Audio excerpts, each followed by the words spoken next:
Hello friends, இன்னைக்கு நம்ம next few questions of soil mechanics வந்து solve பண்ணலாம்.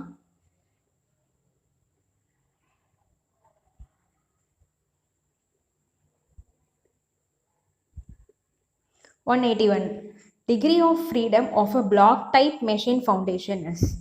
இது வந்து ஒரு நியூ கொஷின். இதில் பார்த்தீங்கன்னா எனக்கு எந்த ஒரு ரெஃபரன்ஸும் இந்த கொஷனுக்கு எனக்கு கிடைக்கல. இதுக்கு ஆன்சர் என்ன அப்படின்னு பார்த்தீங்கன்னா வந்து 6. அந்த 6 வந்து எப்படி வரும் அப்படின்னா டிரான்ஸ்லேஷன் வந்து 3 அண்ட் ரொட்டேஷன் வந்து 3. ஸோ அதனால் 3 + 3 வந்து 6ன்ற மாதிரி எடுத்திருப்பாங்க. இதுக்கு ரெஃபரன்ஸ் எனக்கு கிடைக்கல. உங்களுக்கு ஏதாச்சும் கிடைச்சிச்சுன்னா மறக்காமல் கமெண்ட் பண்ணுங்கள். ஸோ 181 கொஷனுக்கு ஆன்சர் என்ன அப்படின்னு பார்த்தீங்கன்னா option D. 182 question. Given that the damping ratio is equal to 0.1 and the damping coefficient is equal to 225 kilonewton second per meter, then the critical damping coefficient in kilonewton second per meter. இதில் வந்து என்ன கொடுத்துருக்காங்க அப்படின்னா damping ratio வந்து கொடுத்துருக்காங்க, damping coefficient வந்து கொடுத்துருக்காங்க. இது வந்து ப்ரீவியஸ் இயர் எஸ்எஸ்சிலையுமே இந்த கொஸ்டின் கேட்டிருக்காங்க. இப்போ இங்கே பாருங்கள், டேம்பிங் கோஎஃபிஷியன்ட்டோட ஃபார்முலா என்ன அப்படின்னு பார்த்தோம் அப்படின்னா இந்த damping ratio into critical damping coefficient ratio.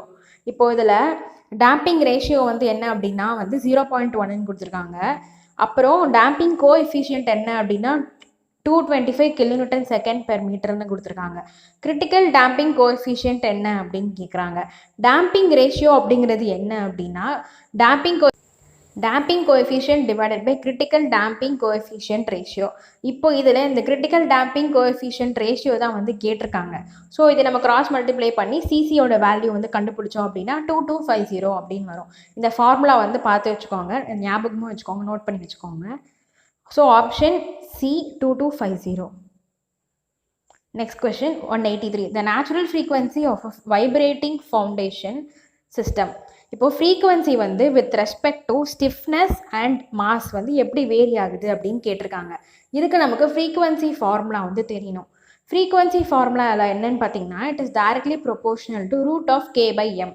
கேங்கிறது வந்து ஸ்டிஃப்னஸ், எம்ங்கிறது வந்து mass of the body. So இதுபடி பார்த்தோம் அப்படின்னா frequency is directly proportional to √k and it is inversely proportional to √m. அது எந்த ஆப்ஷனில் இருக்குது அப்படின்னு பார்த்தா frequency is directly proportional to square root of spring stiffness. First statement வந்து right. Decreases with the square root of mass of the body. So 1 and 4 வந்து correct. So option B 1 and 4. Next question. In case of free overdamped vibration. இப்போ free ஓவர்டாம்டு vibration அப்போது இந்த சியோட value வந்து எப்படி change ஆகும்? Increase ஆகுமா, அதிகமாக இருக்குமா, இல்லை கம்மியாக இருக்குமா, இல்லை ஈக்குவல் டுவாக இருக்குமா அப்படின்னு கேட்குறாங்க. இதோட பேசிக் ஃபார்முலா என்ன அப்படின்னு பார்த்தா இந்த சிங்கிறது வந்து ஒன்றும் இல்லை, கிரிட்டிக்கல் டேம்பிங் கோஎஃபிஷியன்ட். இந்த கிரிட்டிக்கல் டேம்பிங் கோஎஃபிஷியன்ட்டை வந்து எப்படி அதோட ஃபார்முலா என்ன அப்படின்னு பார்த்தீங்கன்னா 2 × √k/m. இதில் கேங்கிறது வந்து ஸ்டிஃப்னஸ், எம்ங்கிறது வந்து மாஸ். இப்போ it is equal to 2 × √km தான் வந்து இதோட ஃபார்முலா. இதில் பார்த்தீங்க அப்படின்னா இதில் என்ன கொடுத்துருக்காங்கன்னா ஓவர் டேம்ப்டுன்னு கொடுத்துருக்காங்க. ஓவர் டேம்ப்டுனா இந்த சியோட வேல்யூ வந்து கிரேட்டராக இருக்கும். It will be greater than 2 × √km. So அதனால் option C is greater than 2 × √km. இதுவே அண்டர் டேம்ப்டுன்னு கொடுத்துருக்காங்க அப்படின்னா லெஸ் தேன் 2 × √kmன்னு வந்துடும். வெறுமனே டேம்ப்டு கண்டிஷன்ஸில் வந்து which is equal to 2 × √km. அதான் வந்து பேசிக்கான formula. Okay, next question. As per Converse-Labre formula, group efficiency of friction piles is given by. இது வந்து டைரக்ட் ஃபார்முலா வந்து கேட்டிருக்காங்க. லாப்ரேஸ் ஃபார்முலா என்ன அப்படின்னு, கான்வர்ஸ்-லாப்ரே ஃபார்முலா என்னன்னா 1 - θ divided by 90 n × m-1 + m × n-1 divided by m and n. இதில் என்னங்கிறது வந்து நம்பர் ஆஃப் ரோஸ், எம்ன்றது வந்து நம்பர் ஆஃப் காலம்ஸ். இது ரெண்டுத்தையும் மாற்றி எடுத்தால் கூட சேம் வேல்யூ தான் நமக்கு வந்து கிடைக்கும். இதில் இருக்கிற டீட்டாவோட வேல்யூ என்ன அப்படின்னா tan inverse of dia divided by spacing. இது வந்து அந்த 5 piles இருந்துச்சுன்னா ஒரு கண்டிஷன் வரும், 6 piles இருந்துச்சுன்னா ஒரு மாதிரி கண்டிஷன் வரும். ஸோ அதெல்லாம் வந்து பார்த்து வச்சுக்கோங்க.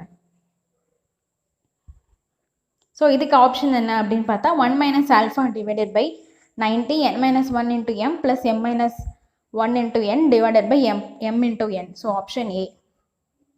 இதில் வந்து தீட்டா வந்து வில் பி இன் டிகிரிஸ், அதுவும் ஞாபகம் வச்சுக்கோங்க. 186 question. The correct increasing order of the surface surface areas of the given soil. Okay, increasing order of surface area அப்படின்னு கேட்டிருக்காங்க. ஒன்று நமக்கு நல்லாவே தெரியும், நம்ம அந்த பார்ட்டிக்கலோட சைஸும் சர்ஃபேஸ் ஏரியா ரெண்டுமே வந்து இட் இஸ் இன்வெர்ஸ்லி ப்ரொபோர்ஷனல். இப்போ இங்கே பாருங்கள், இதில் வந்து சைஸ் படி பார்த்தோம் அப்படின்னா சாண்ட் வந்து அதிகம், அதை விட கம்மி வந்து சில்ட்டு, அதை விட கம்மி வந்து ஸ்லே, அதை விட கம்மி வந்து கொலாய்ட்ஸ். இப்போது அந்த அந்த அந்த ஆர்டரில் நம்ம இப்போ வந்து எழுதியிருக்கோம். இப்போ பார்ட்டிகல் சைஸ் வந்து டிக்ரீஸ் ஆச்சுன்னா சர்ஃபேஸ் ஏரியா வந்து இன்க்ரீஸ் ஆகும். அந்த ரெண்டுமே வந்து it is inversely proportional. So வந்து சைஸ் அதிகமாக இருக்கிற சாண்டுக்கு தான் வந்து சர்ஃபேஸ் ஏரியா வந்து கம்மியாக இருக்கும். இப்போ அப்படி பார்த்தோம் அப்படின்னா இன்க்ரீசிங் ஆர்டர் கேட்டிருக்காங்க, அப்போனா அதுக்கு அப்படியே ஆப்போசிட்டில் வரும். முதல்ல வந்து அப்படி பார்த்தோம் அப்படின்னா இருக்கிறதுலே கம்மி சைஸ் என்ன அப்படின்னா வந்து கொலாய்ட்ஸ் தான். ஸோ அதுக்கு தான் வந்து அதிகமான சர்ஃபேஸ் ஏரியா இருக்கும். சாண்ட் தான் இருக்கிறதுலே சைஸ் வந்து பெருசு, அதுக்கு வந்து கம்மியான சர்ஃபேஸ் ஏரியா தான் இருக்கும். இவங்க என்ன கேட்டிருக்காங்கன்னா இன்க்ரீசிங் ஆர்டர், ஸோ சின்னதுலேருந்து பெருசு கேட்டிருக்காங்க. So option C sand, silt, clay and colloids தான் வந்து இதுக்கான ரைட் ஆன்சர். இதுக்கு என்ன இது அப்படின்னு பார்த்தீங்கன்னா, என்ன ரெஃபரன்ஸ்ன்னு பார்த்தீங்கன்னா பார்ட்டிகல் சைஸ் வந்து it is inversely proportional to surface area. So particle size அதிகமாக இருக்குது அப்படின்னா சர்ஃபேஸ் ஏரியாங்கிறது கம்மியாக இருக்கும். ஸோ சாண்டுக்கு வந்து பார்ட்டிகல் சைஸ் வந்து ஜாஸ்தி, ஸோ சர்ஃபேஸ் ஏரியா வந்து கம்மி. கொலாய்ட்ஸுக்கு வந்து பார்ட்டிகல் சைஸ் வந்து கம்மி, ஸோ சர்ஃபேஸ் ஏரியா வந்து ஜாஸ்தி. ஸோ இன்க்ரீசிங் ஆர்டர்னு பார்த்தா option C. Next question, for given soil sample Cc is coefficient of gradation, Cu is coefficient of uniformity, D10 is effective size, D30 is diameter through which 30% of the total soil mass is passing. If Cc is equal to 1 and Cu is equal to 4, then the value of D30 to D10 would be. இப்போ இதில் என்ன கேட்டிருக்காங்க அப்படின்னா D30க்கும் D10க்கும் உள்ள ratio என்ன அப்படின்னு கேட்டிருக்காங்க. Cc value கொடுத்துட்டாங்க, Cu வேல்யூவும் கொடுத்துட்டாங்க. இப்போ ஃபார்முலா படி பார்த்தா சிசிங்கிறது என்னது, கோஎஃபிஷியன்ட் ஆஃப் கர்வேச்சர் வந்து D30² divided by D16 × D10. இதுவே கோஎஃபிஷியன்ட் ஆஃப் யூனிஃபார்மிட்டி பார்த்தோம் அப்படின்னா D60 டிவைடட் பை D10. இப்போது இது ரெண்டுத்தையும் வந்து அப்படியே மல்டிப்ளை பண்ணுறோம். அப்படி மல்டிப்ளை பண்ணும்போது எல்லா வேல்யூஸும் கேன்சல் ஆகி D30 by D10 the whole square which is equal to Cu into Cc அப்படின்னு வரும். இந்த ஸ்கொயர் வந்து இந்த பக்கம் வந்துச்சுன்னா ரூட்டோட வேல்யூ வந்துடும். ஸோ D30 by D10 கேட்டாங்க அப்படின்னா root of Cu into Cc. இங்கே கொடுத்துருக்குற இங்கே வந்து ரெண்டு வேல்யூமே கொடுத்துருக்காங்க 1 and 4. ஸோ வந்து root of 4 which is equal to 2. So இதில் ஆப்ஷன் A 2.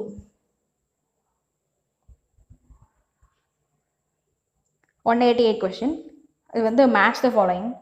இப்போ இதில் பாருங்கள் ஸ்டோக்ஸ். இப்போ ஸ்டோக்ஸ்லாம் வந்து எதுக்கு யூஸ் பண்ணுவோம் அப்படின்னா velocity of the settling particle. So ஏக்கு வந்து 5, ஏக்கு வந்து 5 இருக்கிற ஒரே ஆப்ஷன் என்ன பார்த்தீங்கன்னா ஏ தான். ஸோ வந்து மற்ற ஆப்ஷனுமே நம்ம வந்து கரெக்டாக இருக்கா அப்படிங்கிறது வந்து பார்த்துக்கலாம்.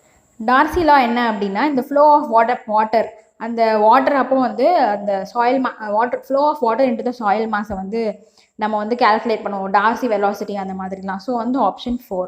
பாய்சோலியஸ் ஈக்குவேஷன் வந்து பார்த்தீங்கன்னா அப்படின்னா கேபிலரி ஃப்ளோலலாம் வந்து பாய்சோலியஸ் ஈக்குவேஷன் தான் வந்து நம்ம யூஸ் பண்ணுவோம். நெக்ஸ்ட் அட்டர்பர்க்ஸ் பார்த்தீங்க அப்படின்னா கன்சிஸ்டன்சி லிமிட்ஸ், இதுவும் நமக்கு தெரிஞ்சது தான். ஸோ ஆப்ஷன் ஏ தான் வந்து இதுக்கான right answer.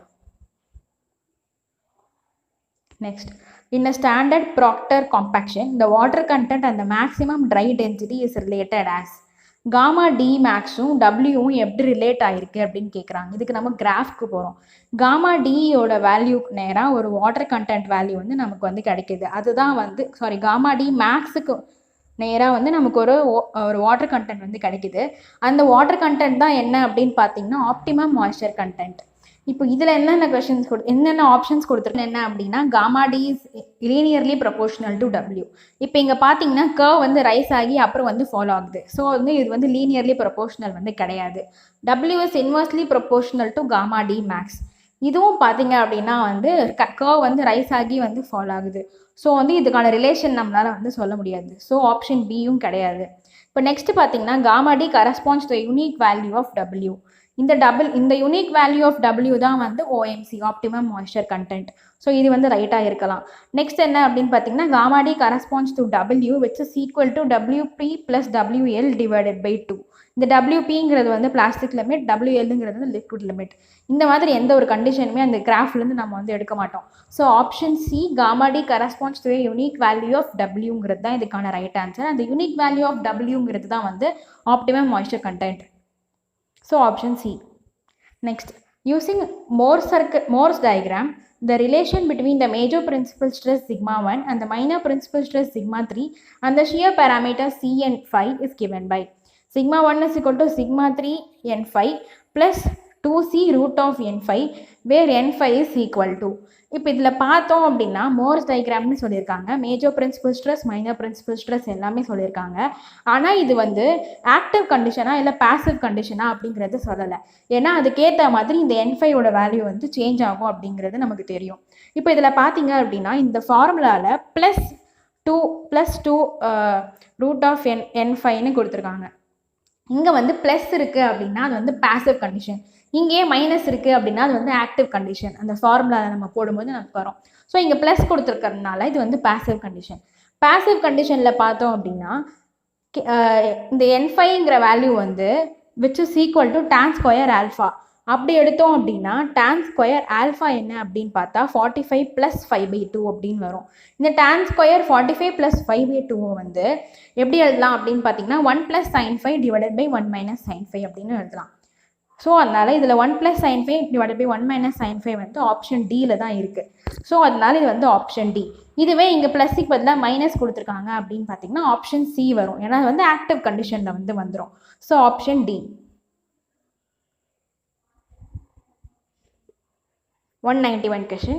A and B are Skempton's pore pressure parameters and delta sigma 1 and delta sigma 3 are incremental principal stresses. Skempton's pore pressure equation is given by. Okay, A and Bங்கிறது வந்து Skempton's pore water pressure parametersங்கிறத நம்ம போன வீடியோஸில் எல்லாமே பார்த்தோம். இப்போ அதோட equation என்ன அப்படின்னு கேட்டிருக்காங்க. இப்போ இங்கே பாருங்கள், இதில் வந்து 2 ஈக்குவேஷன் வந்து வரும். ஒன்று வந்து U1க்கான ஈக்குவேஷன், இன்னொன்று வந்து U2க்கான ஈக்குவேஷன் வரும். இப்போ U1 ஈக்குவேஷனில் வந்து டெல்டா சிக்மா 3 மட்டும்தான் வரும். இதுவே U2ஓட ஈக்குவேஷன் வந்து டெல்டா சிக்மா டி, அதான் டீவியேட்டர் ஸ்ட்ரெஸ் வந்து வரும். இது வந்து மைனர் பிரின்சிபல் ஸ்ட்ரெஸ் சிக்மா 3. இப்போ இந்த சிக்மா 3யும் சிக்மா டீவியேட்டர் ஸ்ட்ரெஸ்ஸையும் ஆட் பண்ணால் தான் நமக்கு வந்து சிக்மா 1ங்கிற மேஜர் பிரின்சிபல் ஸ்ட்ரெஸ் வந்து வரும். இப்போ ஃபர்ஸ்ட் ஈக்குவேஷன் என்ன அப்படின்னு பார்த்தீங்கன்னா delta U is equal to B into delta sigma 3. இதில் கேட்டிருக்க ஈக்குவேஷன் வந்து அந்த ஃபர்ஸ்ட் ஈக்குவேஷன் கிடையாது, ஏன்னா இதில் ஏபி பேராமீட்டர் ரெண்டுமே வந்திருக்கு. ஸோ வந்து இதுக்கான செகண்ட் ஈக்குவேஷன் என்ன அப்படின்னா AB into delta sigma D. Delta sigma டியை வந்து எப்படி எழுதலாம் அப்படின்னு பார்த்தீங்கன்னா இது ரெண்டுத்தையும் கம்பைன் பண்ணி ஈக்குவேஷன் தான் இங்கே வந்து கேட்டிருக்காங்க. இப்போது இது ரெண்டுத்தையும் கம்பைன் பண்ணோம் அப்படின்னா B into delta sigma 3 plus AB into delta sigma டி. இந்த டெல்டா சிக்மா டியை வந்து எப்படி எழுதலாம் அப்படின்னா delta sigma 1 minus delta sigma 3. So B into delta sigma 3 plus A into delta sigma 1 minus delta sigma 3. இதுதான் இதுக்கான கரெக்ட் ஆன்சர். இது எங்கே இருக்குது அப்படின்னு பார்த்தீங்கன்னா B into delta sigma 3 plus A into delta sigma 1 minus delta sigma 3. So option B தான் இதுக்கான right answer.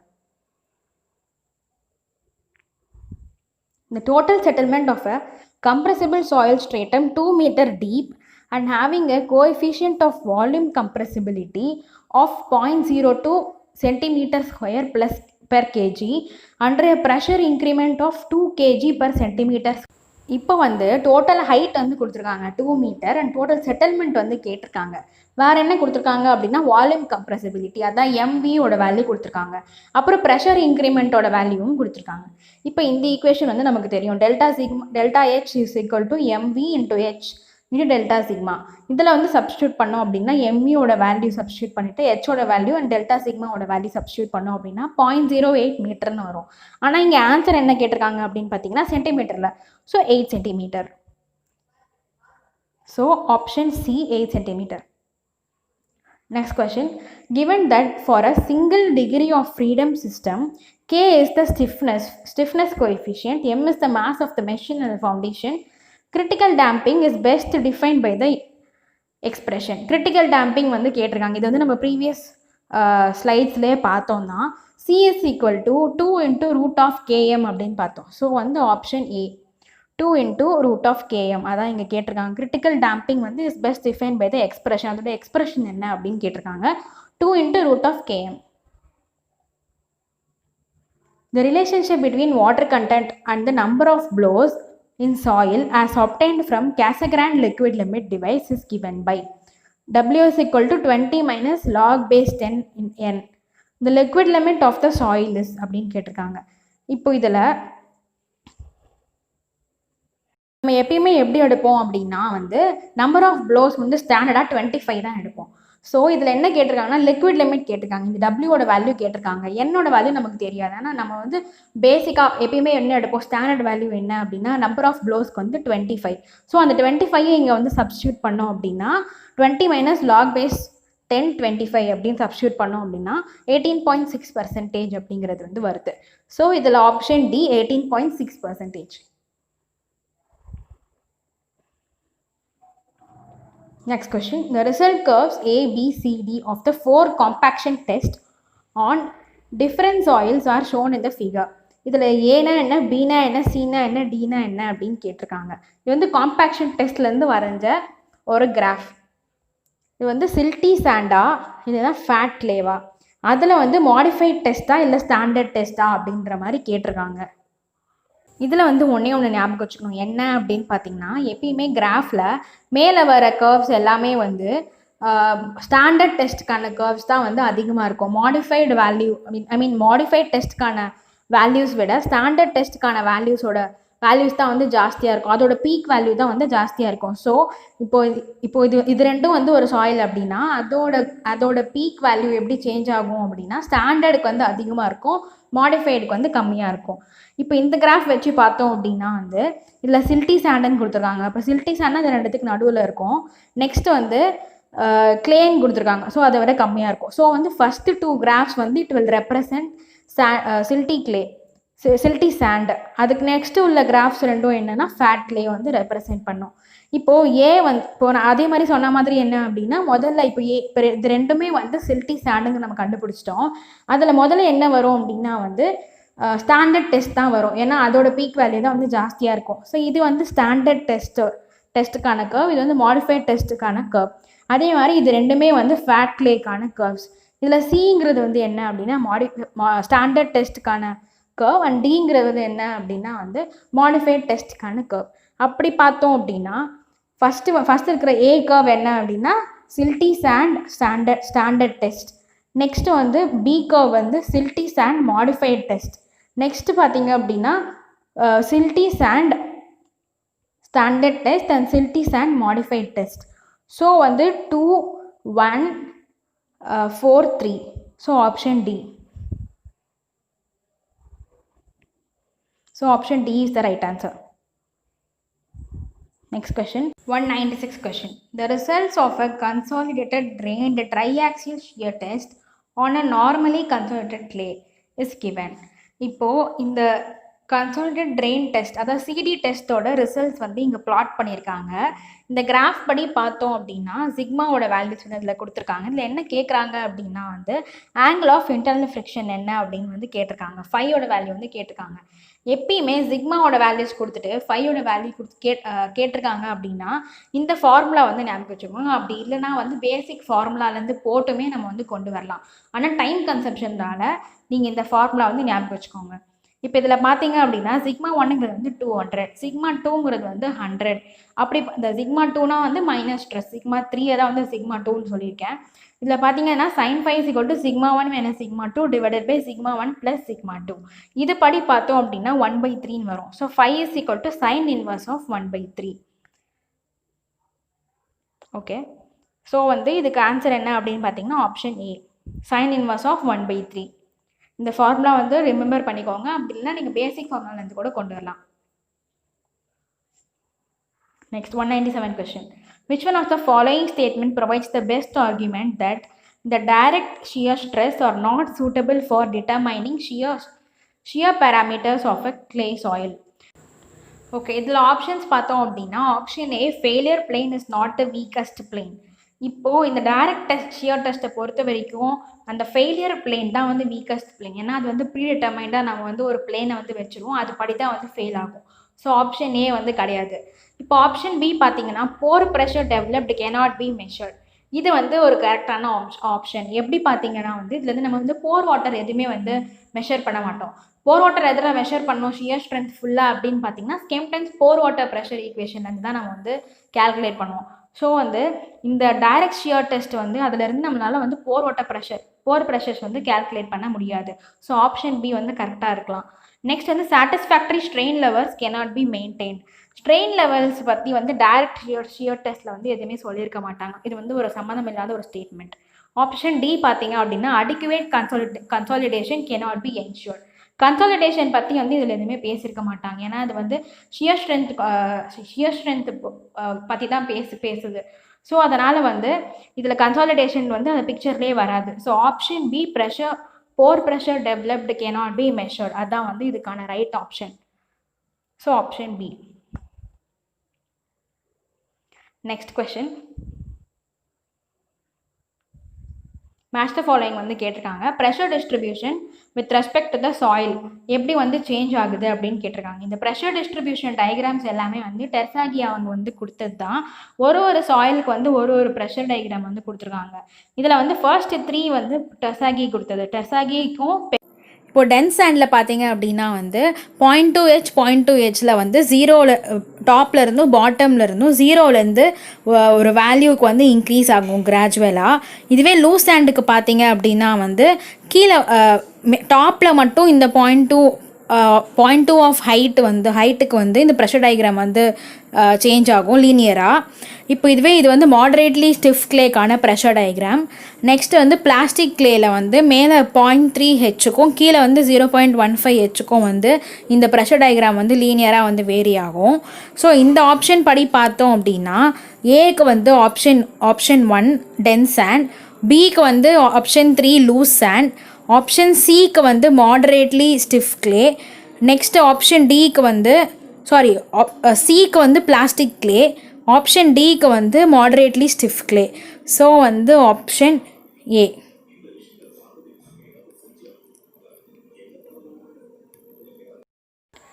Next question, 2 specimens of clay A and B are tested in a consolidation apparatus. அதுலேருந்து எம்இயோட value, அதான் coefficient of volume compressibility, எம்இயோட value சிவியோட value வந்து கொடுத்துருக்காங்க. What is the ratio of KA by KB அப்படின்னு கேட்டிருக்காங்க. இப்போ இதில் பார்த்தீங்க அப்படின்னா ஏ ஸ்பெசிமனோட எம்இ வேல்யூ வந்து 3.6 × 10⁻⁻4. சிவியோட வேல்யூ என்ன அப்படின்னு பார்த்தீங்கன்னா 3.8 × 10⁻⁻4. அதே மாதிரி பி ஸ்பெசிமனுக்கும் வந்து கொடுத்துருக்காங்க. இப்போ இதில் ரிலேஷன் என்ன அப்படின்னா K = CVME × γW. இதில் வந்து இது கேங்கிறது தான் பெர்மியபிலிட்டி, அதோட ரேஷியோ தான் இப்போ வந்து கேட்டிருக்காங்க. ஸோ இதில் வந்து γW பற்றி எதுவுமே பேசலை. அதனால் வந்து KA with respect to CV and ME மட்டும் நம்ம இப்போ எழுதுகிறோம் அப்படின்னு பார்த்தீங்கன்னா அந்த கொடுத்துருக்க எல்லா வேல்யூஸுமே வந்து டிவைட் பண்ணோம் அப்படின்னா கேயோட வேல்யூ அண்ட் கேபியோட ரேஷியோ வந்து நமக்கு வந்து கிடைச்சிரும். அதோட ஆன்சர் என்ன அப்படின்னா 4. So option D 4. இந்த ரிலேஷன் மட்டும் நோட் பண்ணி வச்சுக்கோங்க. இது தெரிஞ்ச ஒரு ரிலேஷன் தான், டைரக்ட் ஃபார்முலா அப்ளிகேஷன் தான். 200 question. Tersagi's equation of ultimate bearing capacity for a strip footing may be used for a square footing resting on a pure clay soil with the correction factor. இப்போ டெர்சாகி ஈக்குவேஷனில் இருக்கிற correction factor என்ன அப்படின்னு கேட்டிருக்காங்க. இதை வந்து strip ஃபுட்டிங்லேருந்து square footing maybe use அப்படின்னு மாற்றுறது அதெல்லாம் வந்து இதில் பெருசாக எந்த ஒரு ரோலும் ப்ளே பண்ணாது. ஏன்னா இவங்க வந்து அந்த கரெக்ஷன் ஃபேக்டரான என்சியோட வேல்யூ தான் வந்து இதில் கேட்டிருக்காங்க. இப்போது இதில் பார்த்தீங்க அப்படின்னா 1.2 and 1.3க்கான கன்ஃபியூஷன் வந்து நமக்கு வரும். முதல்ல டெர்சாகி போட்ட ஈக்குவேஷனில் என்ன இருந்துச்சு அப்படின்னு பார்த்தீங்கன்னா வந்து 1.3 தான் இருக்கும். 1.3ல் இருக்கும்போது அந்த வேல்யூ வந்து ஓவர் எஸ்டிமேட் ஆன மாதிரி இருந்ததுனால 1.3லேருந்து 1.2 கம்மி பண்ணியிருப்பாங்க. இப்போ அப்படி பார்த்தோம் அப்படின்னா ஆனால் இந்த புக்கில் என்ன ஆன்சர் கொடுத்துருக்காங்க அப்படின்னு பார்த்தீங்கன்னா 1.3ன்னு கொடுத்துருக்காங்க. ஸோ வந்து 1.2 1.3 அப்படின்னு ரெண்டுமே இருந்துச்சுன்னா வந்து 1.3 வந்து செலக்ட் பண்ணிக்கோங்க. ஏன்னா வந்து ஃபர்ஸ்ட் கொடுத்த வேல்யூ என்ன அப்படின்னா வந்து 1.3. இப்போ தான் வந்து 1.2 வந்து கம்மி பண்ணியிருக்காங்க. ஸோ இந்த கொஷனுக்கு ஆன்சர் என்ன அப்படின்னு பார்த்தீங்கன்னா ஆப்ஷன் டி 1.3.